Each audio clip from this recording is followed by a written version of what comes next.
Hi, I'm Cassie Maloney. If you don't know me, I'm the founder here at the Society of Exceptional Educators, and I want to welcome you to this YouTube channel. In this video today, we're going to do presentation style. So you'll see me actually pull up a full presentation that I have for you because I want you to understand what it takes to implement change in the classrooms when you aren't there.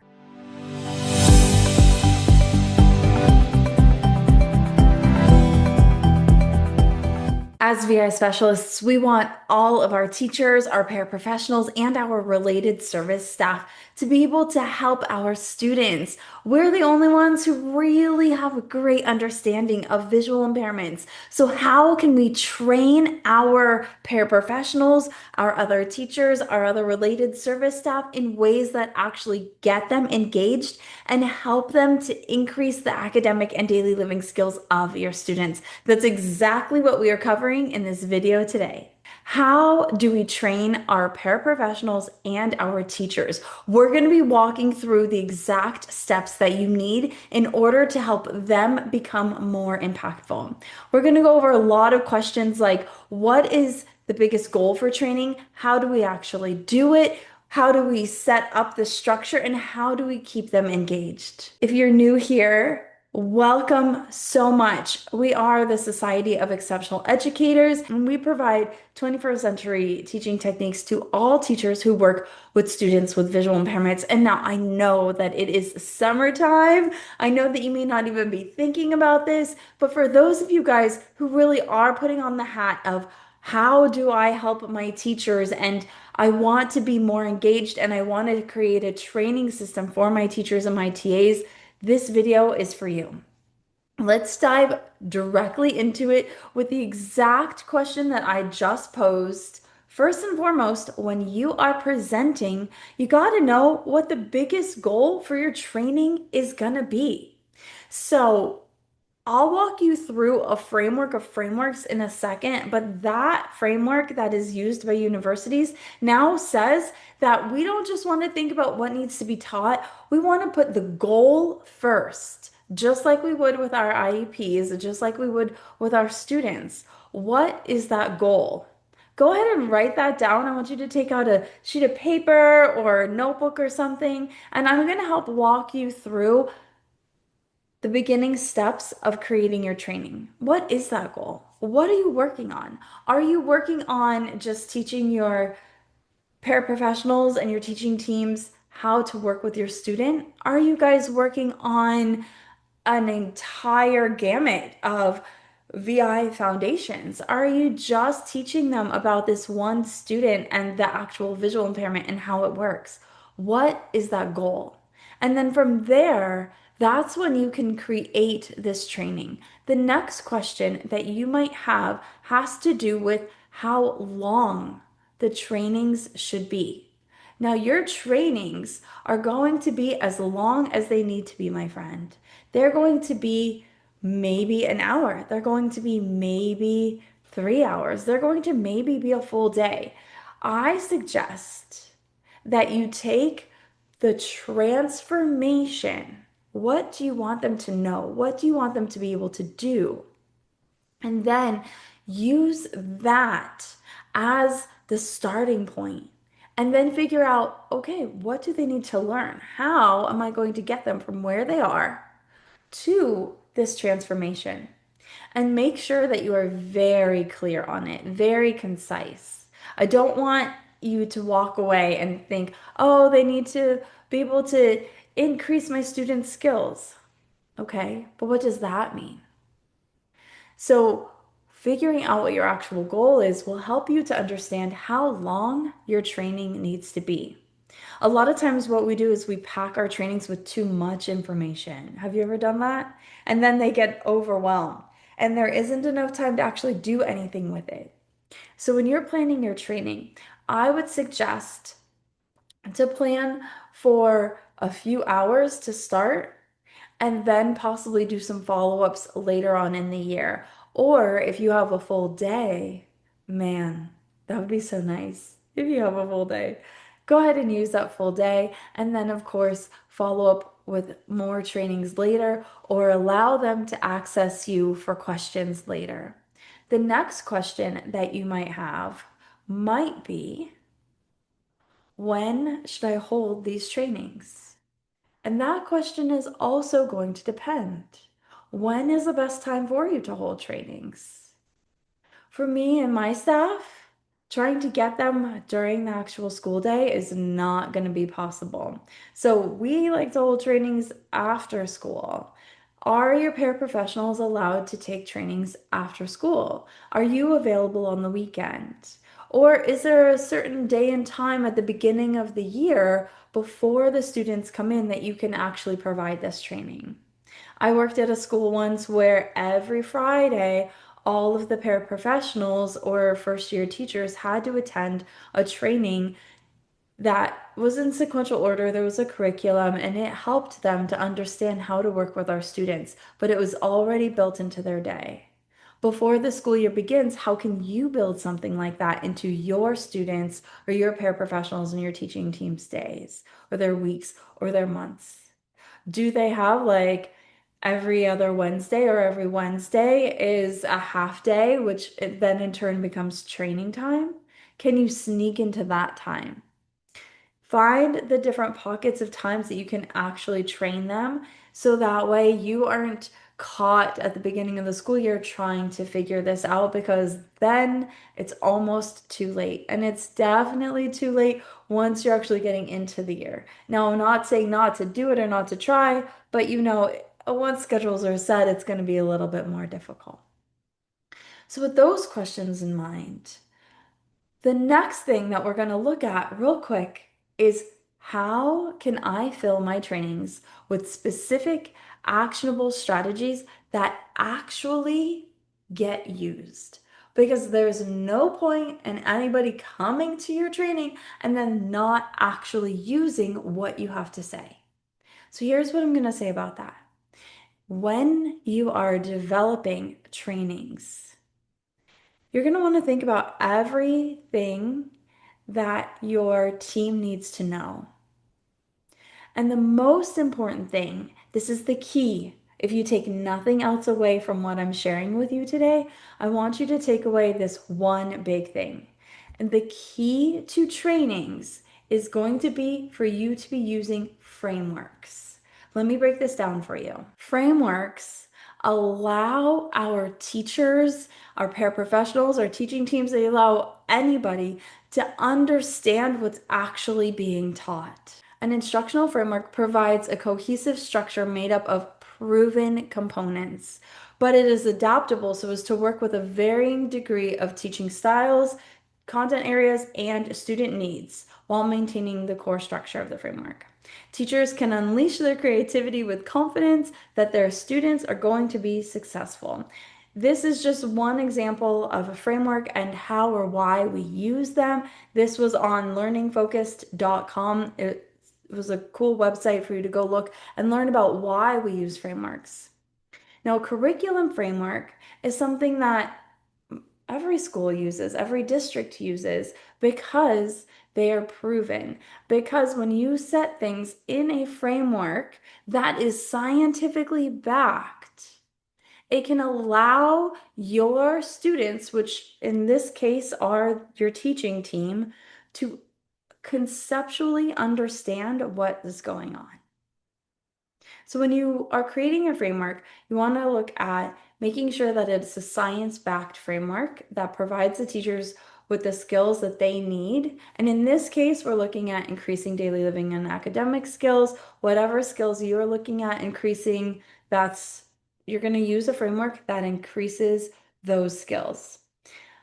Moreover, your frameworks need to teach the why behind what you are doing. You want to make sure that when you are role releasing, you are not just teaching the what, and you're not coming from a place of, I know what to do, and so therefore you need to listen to me. Because a lot of people, their brains don't care. What they want is to know why. And then once they understand why, then they can begin to generalize it. I have found time and time again that if you provide a framework, especially one that is scientifically backed with proven concepts, it will allow your ideas to be imparted onto your students, which are the teaching team, so much easier and so much faster than if you just pull out different ideas and then you just put them in like sequential order or at just any old order. So when you're creating your framework, DePaul University actually showed this depiction here. Most universities nowadays are using what's called a backward design approach, which is so funny because the conventional approach, I guess, was forward. I don't know. But right now, I guess we're using the backward approach. Look, it'll change again soon. Okay. But for now, this is what we're using. And it makes much more sense that this is student focused. So what you're going to want to do is start with your desired results. What is that transformation that you're going towards? Who will this person be when they walk out of your classroom? When they walk out of your training, who will that person be? The next is you need to figure out how they're going to show their work and how you are going to figure out if they are competent in whatever you taught them.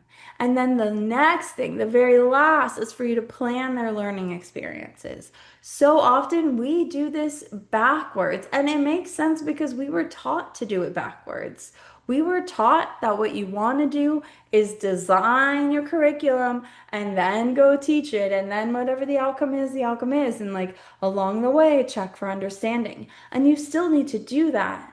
But what we are doing is instead of starting down the path and then course correcting, what we want to do is figure out what that goal is to begin with and then create a path directly to that goal.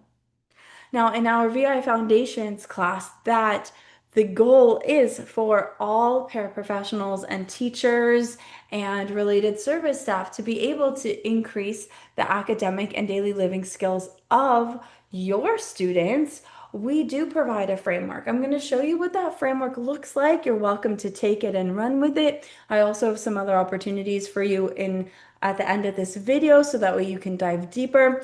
But for right now, I want to show you it's just 4 parts. And what I have found with my own teaching teams and with the teaching teams that we went through this during the beta in the fall, and now we are having gangbuster results in the springtime, you guys. I'm so excited for these people. I'm gonna share with you what one of our members said. Oh my gosh, we just have the best community in this group right now. So the very first part, we're gonna start on the top left, is rethinking instruction for the VI perspective. And in that case, what I'm doing here is I'm not just teaching my teams about the acuity of our students. I want to teach them in a way that puts them into the perspective of my students.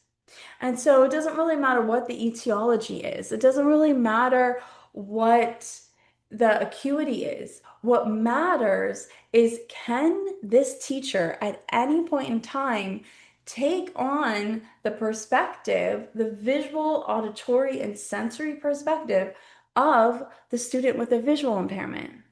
And once they can do that, then that lays the foundation for successful instruction. But until they can do that, then we're just throwing spaghetti at the wall and really wasting direct service time and wasting our FAPE. And we don't have that time with our students. You know this.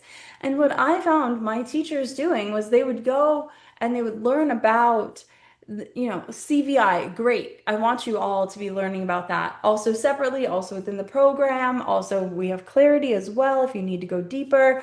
We will teach you, go get learning from other places as well. Yes, I want you to learn that. And there's a specific way that I can teach my teachers how to sit literally in the seat of my student with a visual impairment and experience what their world looks like. Because without that, then they're starting at the wrong place. And it's kind of like if you're trying to go to New York, right? And you start off in California and you set the maps to go to New York, but really you're actually in Seattle, you're going to end up in the wrong place because you think that you're going to the right place because the map says, and maybe the map does say. But if you're starting in the wrong place and you don't fully know it, or if your map is incorrect, both of those instances, you're not going to get to the right place. And so I really need my teaching teams to have a solid foundation and understanding of what this looks like. And that has three separate parts. We're not going to go into it right now. But that's what you're going to want to teach your teaching teams first. If you're teaching towards ECC skills and role releasing those, it doesn't matter O&M, VI, whatever, any ECC skills. And I will say this is probably the same for most skills, but I have expertise in ECC, so that's what I'm going to teach you how to do. So if you're a PT or an SLP or an OT, take this, take, these ideas, but this exact framework, let me know if it works. I can't promise. VI, I can promise. The second thing you're going to do on the bottom left is create inclusive instructional frameworks. So, what you want to teach your teachers how to do is to rethink instruction altogether and how they're presenting the instruction and how they are setting up the environment. Because we need to focus on those academics. And so, what we do in VI Foundations is actually that. Like, we teach them how to set up their classroom, what this looks like, how this cubby being placed in a dark area actually might impact their learner. And that, if you can set up a solid teaching environment and solid instruction so that the teachers don't have to rely on the TVI and they don't have to rely on the O&M to make every single decision and they can actually generalize what they are doing and what the TVI and the O&M is doing and the teachers can bring it into their teaching, your work is going to get so much easier and the teachers are going to be so much more productive and so much more impactful. Then, of course, you know where I'm going. The very bottom of Maslow's hierarchy and the very bottom of the pyramid of learning, put mobility first. I mean, it's just a thing. And so that's where we're going next. Yes, I want my teachers to know how to adapt lessons on the fly without the TVI needing to come rushing over or else my student sits out. And the moment that student needs to get up and get a drink of water or go to the bathroom, they need to be able to do that as independently as possible. So we want to help them to support safe navigation skills with sustainability. I say with sustainability because you can always grab Bobby Sue, Bobby Sue. I don't know. You can always grab another student. Or somebody or an adult to help your student go to the bathroom by themselves. But you want it to be sustainable and you want to make it so that the students are not ostracized from their peers. Okay, then then the fourth one, the fourth thing that we're going for here is to ensure proper skill support with a crucial accountability. It might help if I had my Y down there. Yeah, nope. Grammar police has got me. But that's fine. You guys know how to spell accountability. So, crucial accountability. What is that? And how does it work? This is typically the thing that holds teachers back from actually training and being impactful. Yes, you can show up and you can train all you want, but you're then going to have to manage that training and you're then going to have to manage that role releasing. And we, as the experts, we're not trained how to do that. But what if we were? And what if we did have classes? What if we did have a curriculum to use? What if we did have a framework for crucial accountability? Crucial accountability comes from the crucial conversations, also a framework, kind of confusing framework if you aren't familiar with it. But I'll teach you how to have those conversations. So then that way, it's not like you, the big boss, have to have a conversation with somebody who's actually your equal and you have to hold them accountable for what they are doing. It's more so that you are supporting them because every teacher, every TA, every related service, you, me alike, we all want to do a good job. I don't know anybody in any field who isn't jaded, okay? There are some jaded teachers, but I don't know anybody who doesn't want to do a good job at their job. And so when we can actually help them, then we can allow them to really shine. But what it takes is us standing in firmness of our own leadership. So that is the framework that we use within VI Foundations. How long it takes, how many modules, how many trainings you're going to have, that is completely up to you. For us, we do it in 9 weeks with 3 week long breaks. So it comes out to 12 weeks.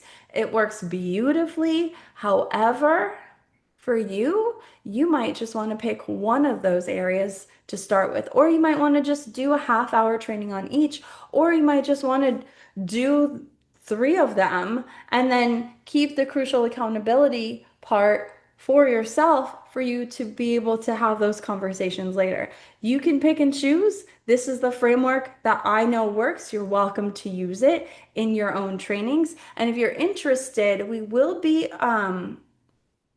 opening VI Foundation's facilitators curriculum at some point. Be on the lookout for that. I will drop a Google link down below.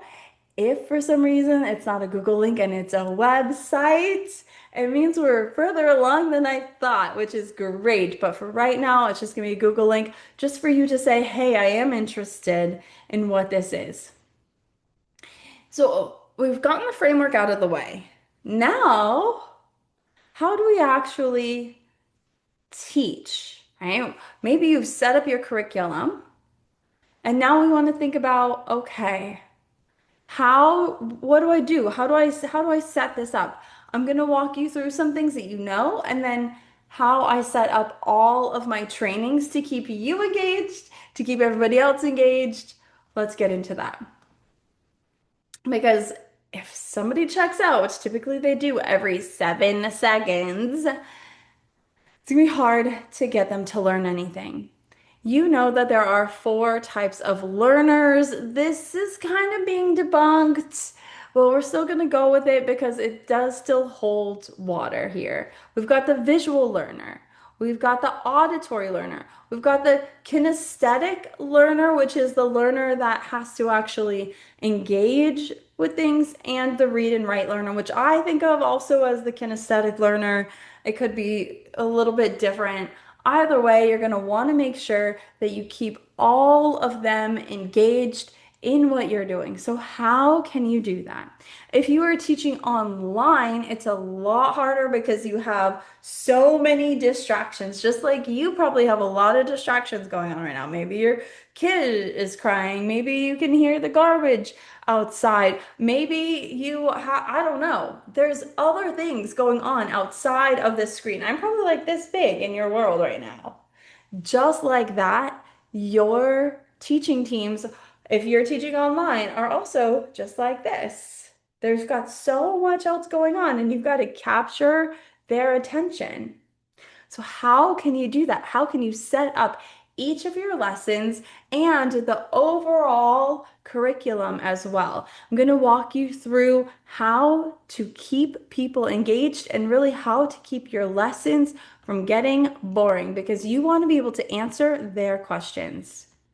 So, this is the flow for your classes for maximum engagement. And you will see this left and right within our society within our webinars. I can't promise it with all presentations because I don't present all of our presentations, but for the ones I do, I try to follow this structure. The first and foremost is going to be to answer why. Why am I wasting my time with you? That sounds kind of harsh, right? But that's what they're thinking. Why am I here? What is there to learn? Oh my gosh, I could be doing XYZ. I have so many other things to be doing. You, my friend, have to overcome that obstacle, just like you would do in your teaching. And if you're in clarity, you might notice that we have a why section or like an introduction, a hook on our lesson plan specifically for that reason. Because even getting a teenage student to listen to you is tricky. And so you're going to want to make sure that they understand why they are there, and you want to make sure that you give them a reason to actually pay attention. So if you're just saying like, um, our students need to have better skills, probably not a good enough why. You know, Simon Sinek says start with your why, and it has to be a good one. So, how is this going to impact them? How are they, that person, how is that person going to be a better teacher after leaving their time with you? Then you're going to go into the what. What are you going to learn? This is where you pull out the agenda typically, and this is when you teach the actual content of what the skills are or what the information is. Giving them the what sets the foundation for the next part. And the next part goes a little bit deeper, and that goes into the how. How are we going to do this? So, for example, we'll go into the what of like, what is retinopathy of prematurity? You can go into the etiology, you can go into how it happens in babies, you can go into what it looks like as far as academically, what they can expect, what they can do. But if you just leave it there, they're not gonna be able to do it. You have to then go into the how to teach these skills, how it impacts their education, how you need these teachers to be interacting with your students, how. And then the very last thing that you must do, my friends, is the second most important. The most important is why is the what ifs. In every single training, your teaching teams are going to be like, but I can't do that because XYZ, because I don't have enough staff members, because I don't have enough money, because I don't have enough time. What if the student throws up? What if the student isn't here? What if I don't understand this? What if I have three students and my one student with a visual impairment is lagging behind? What if? So when you answer those what if questions, you, my friend, become the guide. You're, we'll get into being the guide and not the hero another time, but you get to finally become the guide. So plan for those questions in advance so that way your teaching teams start to see and believe and understand why they need to be doing what they need to be doing, how they need to be doing it, and overcoming their objections. Because everybody has objections as to why they can't, why you can, but they can't. Oh, that works for you because you only have this student one-on-one. Oh, that works for you because you only come on Thursdays at noon. Oh, that works for you because you don't see him on the playground. Oh, that works for you because you've never seen him have a seizure, or you don't have to work with him right before lunch and he has diabetes. Like, there's going to be a lot of those. Try to overcome them before your teams even say the words. Embed it into your presentations and embed it into your trainings so that way they start to trust you more. Because it's all that it really is they need to be able to trust you. And you might already have a great relationship with them, but if they're going to be taking on more work, they have to understand why and how it impacts them. So that is a good amount. That will take you very, very, very far. Some other ideas are to schedule your trainings at a time when they can make it. We already talked about this. Um, Mix in a bunch of book learning, real world examples, and if you're working towards ECC skills, it's that kinesthetic learning under blindfold. And then my last tip is going to be to leave time and space for their own integration. Have you seen in the past where somebody talks at you and talks at you and talks at you and talks at you, and you don't have time to integrate it? It makes it really hard to not become overwhelmed. But what we tend to do as trainers and as teachers is we think, oh, I have to fill every single moment. But what if you don't? What if you can allow the space in the room for them to think, for them to write down their ideas, for them to have a make and take, for them to actually do some of the work with you? Maybe you guys come up with a calendar system together and you build the pieces together so that they have an understanding of how this is built and it's not just fairy grandma dropped off as it usually is. I'm guilty of that. I'm calling myself out. So when you're working with your teaching teams, I want you to focus on a few things. A, need to have a framework that you're working off of. It's much better if your framework is scientifically backed. It's much better if it's an actual framework of some sort. And within that framework, start with a goal first, and then decide how you can assess their competencies. And then from there, design your trainings.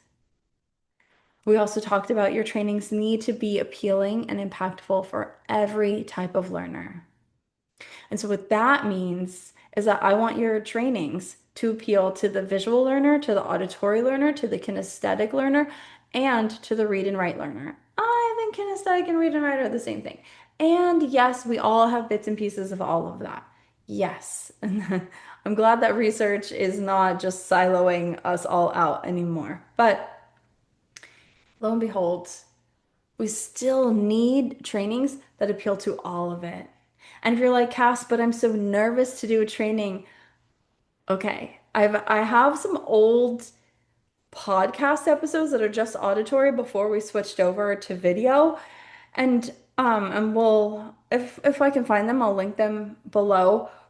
But the biggest thing that you want to do there is really just be yourself.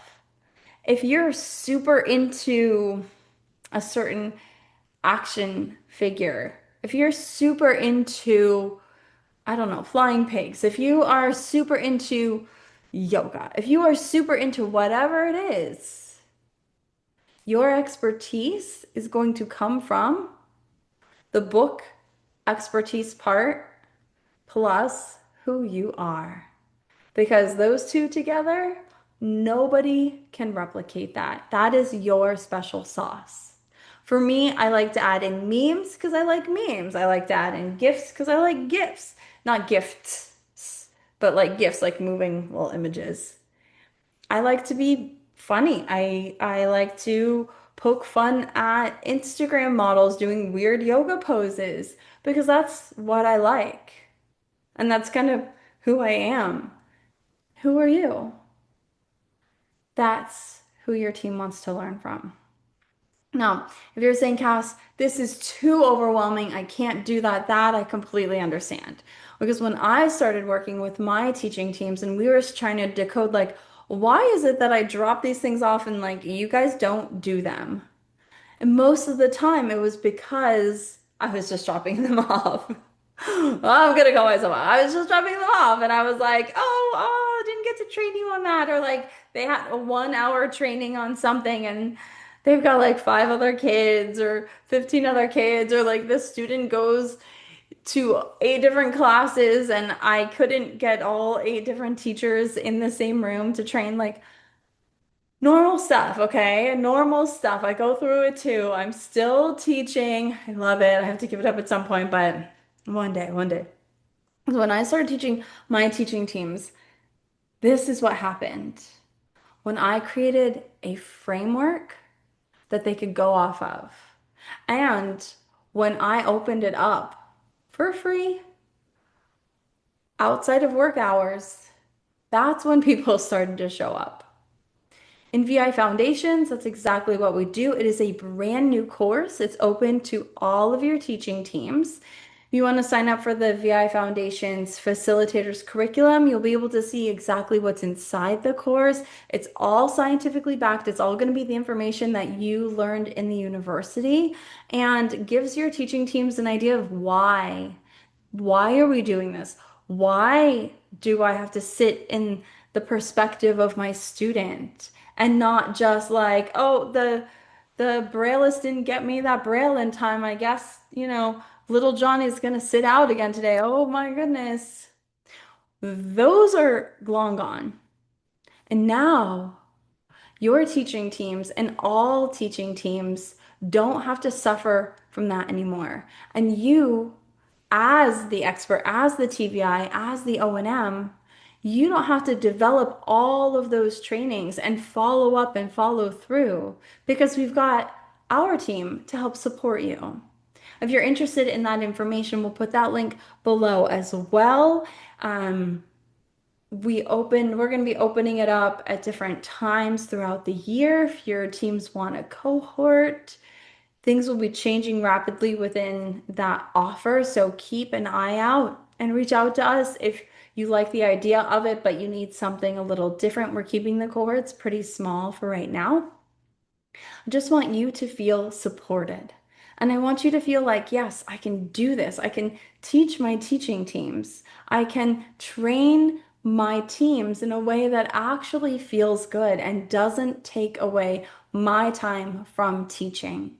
If that's something that you're interested in, there's plenty of links below. Reach out to us over email. We're happy to answer your questions. But if it's not, that is a-okay. You have the information within you. All it takes is you sitting down and actually writing it out, developing the curriculum, come up with your framework that you use with your students, and figure out times that work for your teams. We're here to support you all along the way. I appreciate you taking the time. And next week, we actually have a really cool video conversation with an SLP. And so if you're interested in that, man, that was such a good conversation. You're gonna love how you are. I hope you can use this information to help you become a better teacher, and every single day, just take a step forward. All right, I will see you next week.